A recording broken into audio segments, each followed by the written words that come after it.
Hey everybody. So a lot of what I do as from my day-to-day basis is often more associated with business process management and strategy as opposed to hands-on IT work.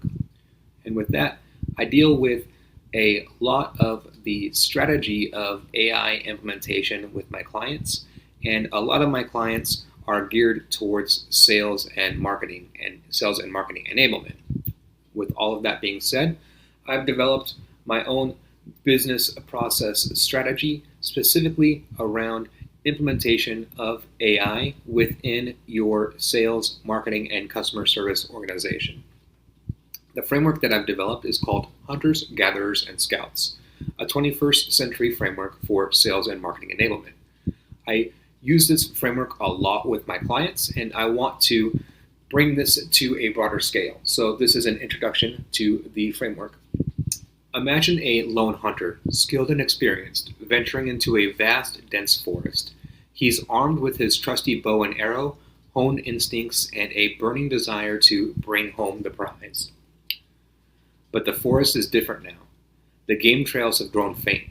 The prey has become more elusive, and the competition for resources is fiercer than ever.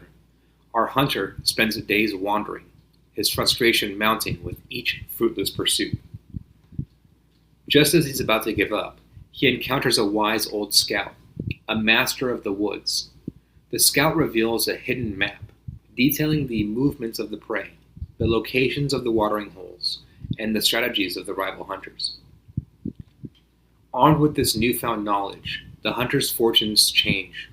He tracks his prey with precision, anticipates their movements, and ultimately secures a bountiful harvest. This is the framework behind Hunters, Gatherers, plus Scouts. And that's the key concept behind this framework, is that it's an addition to your Hunter-Gatherer framework. Everyone is familiar with the Hunter-Gatherer framework. What we're doing with AI is augmenting that framework and not replacing it in any way. And by framing this up front as Hunters, Gatherers, and Scouts, that's a key part of this framework overall, is ensuring and assuring that there's no replacement within this strategy and that it's all about augmentation.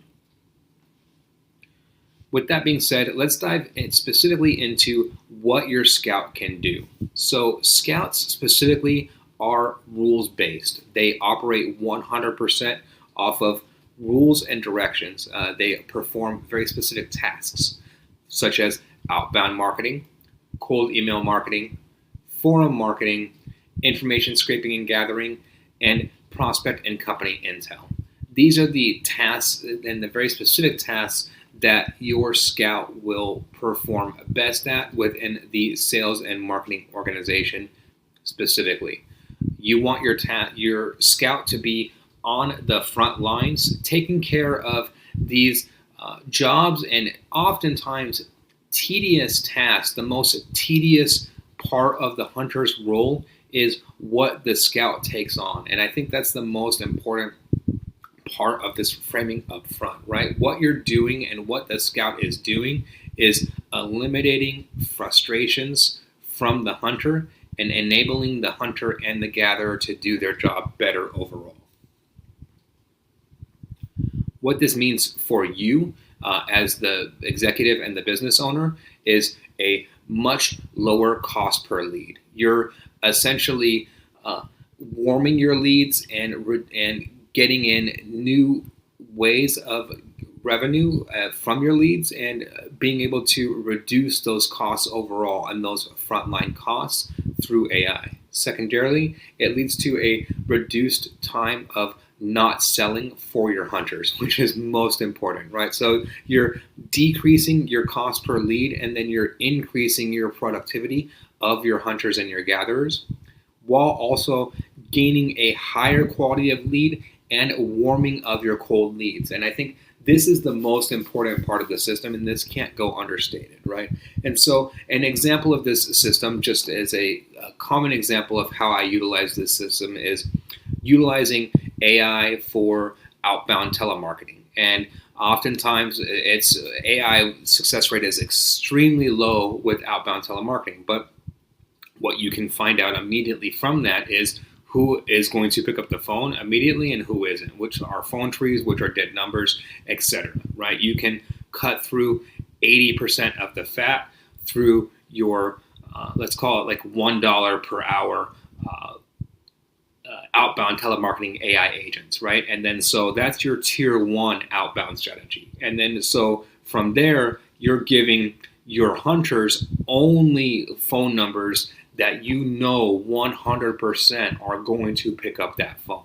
They're not going to be wasting their time with phone trees, with dead numbers, with anything else, because the AI took care of that, right? And then so it's that tier 1, and it's again framing it in that exact context of it's eliminating a burden for your human workers as opposed to trying to replace the human workers in any way. So with that being said, how much does your scout team cost and what exactly can it do? Let's dive into the ins and outs of hunters, gatherers, and scouts. As far as your average cost per usage, for text generation, you're looking at fractions of a penny per article, about $1 to $5 per million tokens. And that keeps going down and down as we keep going on. For image generation, you're looking at about 1/10 of a penny per image overall. And then image generation, again, keeps getting better and better with each generation, each successive generation, and these costs continue to go down. With email marketing, for an email marketing agent, you're looking currently about $1 to $2 per hour to run, and you can run it 24/7. With an outbound telemarketer, your current costs are about $1 to $2 per 50 outbound calls, and that's all in, whether you're setting up your own system or going through any sort of like external provider. With an inbound CSR phone rep, the actual phone with someone actually AI agent talking to the person, your average costs are about 9 cents per minute. And then within that, you're only billed for conversation time. You can bring that down yourself. There are limitations towards bringing down phone costs because the phone carriers are involved. You have Twilio costs. There's hardware limitations and system limitations that will provide a floor as to the cost that you can get there. But about 9 cents per minute on average is what you're looking at for a phone. These total costs, while they're very cheap, they can stack up quickly if you don't manage them. And that's the most important part of all of this. Is the most important thing is that you don't want to just set your scouts on free range. If you're familiar with Civilization and the game Civilization, scouts, the worst thing that you can do is just have your scouts free roam and not ever check in on them, right? You want to be constantly monitoring your scouts. They're going to get into bad situations. They're going to do things that you don't want them to do. They're going to go places that they shouldn't be going if you don't monitor their constant progress. And then so it's the same thing with your AI scouts. If you're not monitoring them, they're going to run into bad areas and they're going to hit enemies and barbarian tribes that they shouldn't be facing. And then within that, your total cost, what you're looking at as far as individual costs, and the biggest areas for costs are inference costs, which is the actual cost of actual serving the model, right? And that's whether or not you're paying that, or you're doing a cloud provider, someone is paying that cost. So that cost has to be paid. Then you have your cost per token, and then you pay for both input and output. Then you have your general hardware costs for you yourself outside of the inference costs, right? So inference costs are costs of hosting the AI, but then you have your hardware costs to interact with the AI for your developers, etc. And then within that, you have your costs for those developers and that development itself, as well as platform costs, any sort of fees that you have to pay there, licensing, Twilio, etc. And then maintenance costs. And then so you're just, the tech debt stacks up over time. And then it's the same thing with AI, right? AI doesn't eliminate tech debt if you're bringing it into a tech stack. Tech debt is a part of a tech stack. Scouts are more than just generative AI, And then just highlighting this very specifically, that when we're talking about scouts, we're not just talking about LLM models. We're talking about machine learning, which includes classification and prediction algorithms, swarm algorithms, which are very great at solving complex optimization tasks. So specifically within regards towards manufacturing and distribution, any sort of industry like that, swarm algorithms are an area that is significantly underlooked right now in the status quo. Custom-built algorithms, another area that is people don't realize that you can solve any problem with the right math. And then CNNs and RNNs, which actually give scouts actual sight, actual vision, right? And then so coupling this with other things such as machine learning, LLM models, swarm algorithms, etc. And then the number one thing is overall combining in that combination of all of these, right? So a CNN plus a machine learning algorithm, a swarm algorithm plus a custom-built algorithm, a custom-built algorithm plus a swarm algorithm plus a machine learning algorithm plus an LLM model, etc. Right? And then that becomes your framework, and then that's what we're talking about when we're talking about scouts. It's not just an individual scout. You're building out a scout team within this, right? And then that's the most important thing within it, is that you treat this like a team, like its own department overall. And then that's the a big thing within this, right? Is so you have sales, customer service, marketing, they're all their own individual departments that all roll up, and then it's the same thing. Your scout is its own individual department as well. As far as scout limitations, there are limitations as to what it can do. There's a reason why it's a scout and not a hunter, gatherer, or any other sort of role within your organization, right? Very first thing, again, I'm going to highlight it a million times, never fully automate your scouts. And the scout-hunter relationship is the most crucial relationship and part of this process. As far as the monitoring goes, you can set up all other and different types of monitoring. The handoff and the trade-off is coming back to the scout at the end of the day. So handing it back to the scout and making sure that that relationship is smoothest is the most important relationship that you can handle up front. Speaking of upfront, every single decision that you make will require upfront expense and planning for every new task that the scout is given.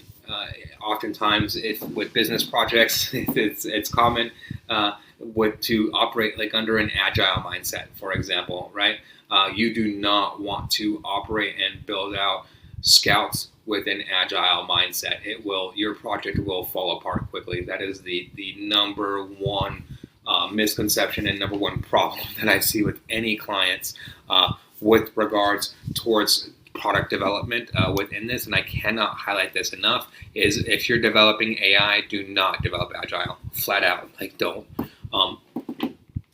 You need to plan out every single step. If you're pivoting midway through the project, you're building a brand new model throughout the project. And so every task is an individual model. That's the bottom line. It's really how you should be looking at it. And then this ties into this second point, the reason why, right? If the ability to generalize is a 1 to 100 scale, and humans wouldn't be 100 on this scale, right? I just want to highlight that up front. I don't know what humans would be. I'm not going to put a number to humans, but your scout or your AI, your average AI, is going to be about a 5 on this scale. It's not going to be 0. It's going to be a little bit more than 0, and you can bump it. And there's things that you can do to bump it a few percentage points. Like it's look at it like game theory, right? Like you can flex it like 3-4% maybe, and then that's it. But like you're not like, if you want to put a lot into min maxing, you can min max 4%, but you're not going to get more than that. And then scouts are based on completely probabilistic logic. And then so these all tie in together, right? So some tasks are always going to be poor tasks for a scout. And then this is the number one most important thing for businesses to understand. Like businesses, the very first thing that they want to do is just throw everything at AI, throw everything at the scout and say, hey, just take care of it, right? Like I want to automate everything and I want to automate every process and I just want it all to go away. That's not what's going to happen, like by any stretch of the imagination whatsoever. You need to understand exactly and have a purpose for your tasks, and then understand which tasks are probabilistic and which tasks would be best for probabilistic logic versus deterministic logic. And then this all comes down to logic at the end of the day, right? And then so understanding that and then breaking this down, formal logic and classification logic, and then understanding how that works is going to be a huge asset for you more than anything else. Breaking down more specifically as to the individual departments and then how your scouts can be utilized within individual departments. So marketing, sales, and customer service. For marketing tasks for scouts, you have lead gathering, forum outreach, and then I have it starred for email marketing and social media marketing. These are the two that you're going to want to keep the most eye on. Again, highlighting it again, you never want to fully automate any part of your AI or your scout process ever at any point. And that includes lead gathering and forum outreach. But very specifically, when you have something where it's going out and it's a huge impact with regards towards your name and lots of other things, with regards towards email marketing and social media marketing, you want to watch that like a hawk and have constant eye over that. And then again, it's tying this back to that the scout-hunter relationship is where that comes in the most, right? But then, so what people often don't think about with regards towards AI within this, just giving you, to me, it's new avenues of marketing outreach within this. So forum outreach is creating bots. Lead gathering is, again, creating bots, like swarm algorithms to find information, gather information from different websites, wherever it may be, etc., and reach out that way. With regards towards email marketing and social media marketing, the other thing is I would utilize these absolutely sparingly because people will know, and then people want a actual. There's a human element that AI will never replace, right? Flat out, no matter what. And then no matter what within this, and I think that's important to talk about this in the marketing section. So when it comes to marketing, AI will never replace that human element, and then you never want to, right? You want to be very cognizant of that you're not turning people off, and it could be very easy to turn people off with too much automation within that. And then so very important to keep that in mind. Moving on to sales tasks for scouts. Very first one is predictive lead scoring. This is huge, right? And then so building out systems and processes around this, not just having it like turning it on a button or buying a piece of software, but actually developing a full-on system around it. Client and company intel gathering, anything that you want, like if you're doing cold calling, cold outreach whatsoever, getting any sort of intel that you can about the client whatsoever is just amazing upfront.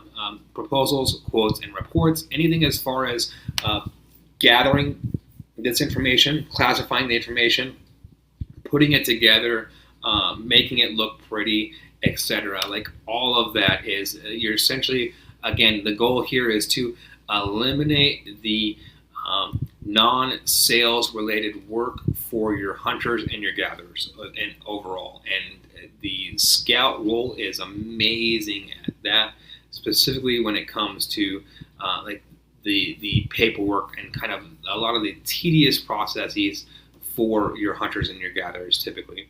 And then this is the one that I highlight again, is that you can do it as telemarketing, but then there's a lot of caveats within this, right? So first caveat is within the United States, you can't do B2C telemarketing whatsoever with AI at the moment. I don't think that'll ever change. So it's all B2B, and then there's significant restrictions within that, like you have to stay away from certain industries. You can't, you have to identify as AI, a whole bunch of different other things, and then you also, again, want to keep constant eye and a track over that, right? So, but just highlighting that overall with regards towards the telemarketing aspect of sales tasks for scouts. And then the biggest one is customer service tasks for scouts. And then this is where, honestly and upfront, businesses see the most immediate and upfront impact. This is the easiest one to think of outside of the box without having to think of any sort of creative solutions or put any sort of like thought whatsoever into how exactly you want to improve your business processes, this is the one where it's, if you just want to buy something and put it in there to solve your problems, your Scout can actually solve your customers' problems for you on that level. By one being your complete tier 1 inbound customer service and tech support, like flat out, it's very good at this role. But then again, you want to, like, the balancing act is that human element, right? Like, and then you do get differentiation from enabling and keeping that human element. So I'll keep that and I'll highlight that up front, right? Like as a benefit there, and it's important too. Next is a case sorting and initial triage. So like anything that you have as far as in like your inbound case management, your Scout is gonna be fantastic as far as this. I would be more hesitant as far as inbound first touches with your Scout. I would stay away from that personally again, but you can go to that level. Knowledge-based management. This is one that a lot of businesses don't think of up front, but this is one that I personally have a lot of success with with regards towards working with businesses on this front, is gathering and interacting with your internal information and your information that your employees need very quickly. And then, so for example, scripts, triaging questions that customers have, and customers about questions about products, etc. Your training knowledge-based bots in this instance tends to be a fantastic area. And then, of course, the one that everyone thinks of up front of customer-facing chatbots. And then again, putting the caveat for the millionth time, if you're doing customer-facing chatbots, like, you want to have lots of guardrails, external guardrails, and also like making sure that you are evaluating and looking over what the AI is doing at all times within that process. And then so within this is a very rudimentary introductory lecture into the hunters, gatherers, and scouts process and framework. And so I hope that you like it, and I hope that you like this type of content. Thank you very much.